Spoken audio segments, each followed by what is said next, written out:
మరణానంతరం గరుడ పురాణాన్ని ఎందుకు చదవాలి? నియమాలు, కథ, ప్రాముఖ్యత ఏమిటంటే సనాతన ధర్మంలో చాలా గ్రంథాలు ఉన్నాయి. వాటిలో గరుడ పురాణం ముఖ్యమైన గ్రంథం. ఇది ప్రపంచ సృష్టికర్త అయిన విష్ణువు తన భక్తులకు అందించిన జ్ఞానం. మనిషి మరణానంతర పరిస్థితి ఈ పురాణంలో వివరించబడింది. అంతేకాదు మానవుల వివిధ చర్యలకు వేర్వేరు శిక్షలు కూడా గరుడ పురాణంలో పేర్కొనబడ్డాయి. ఈ వ్రతం సాధారణంగా కుటుంబ సభ్యుల మరణానంతరం పఠిస్తారు. దీని ద్వారా ఆత్మకు మోక్షం లభిస్తుంది, ఇల్లు పవిత్రమవుతుందని విశ్వాసం. గరుడ పురాణం గురించిన వివరణాత్మక సమాచారాన్ని ఈ రోజు తెలుసుకుందాం.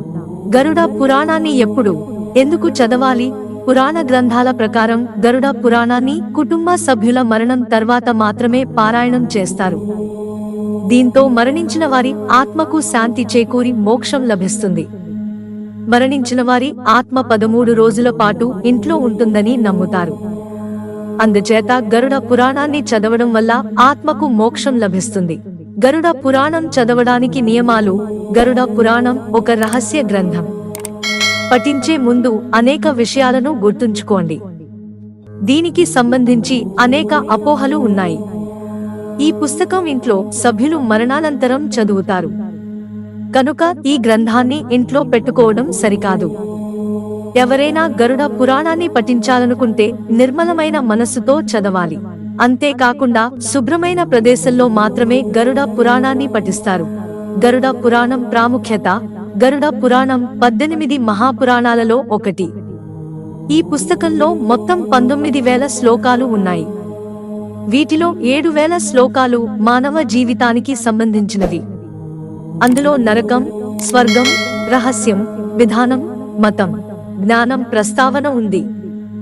ఈ గ్రంథాన్ని పఠించడం వల్ల జ్ఞానం, త్యజించడం, తపస్సు, ఆత్మజ్ఞానం, పుణ్యం అనే జ్ఞానం కలుగుతుంది.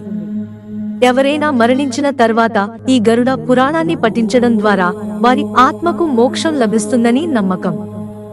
అంతేకాకుండా ఇంటి పరిసరాలు కూడా ఎప్పుడూ స్వచ్ఛంగానే ఉంటాయి.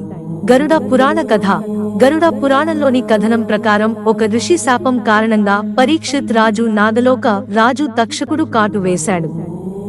అనంతరం తక్షకుడు వెళ్తున్న దారిలో అతను కశ్యప మహర్షిని కలుసుకున్నాడు.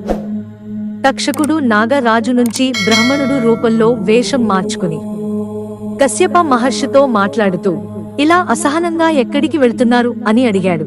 తక్షక నాగరాజు పరీక్షిత్ రాజుని చంపడానికి కాటు వేశాడు.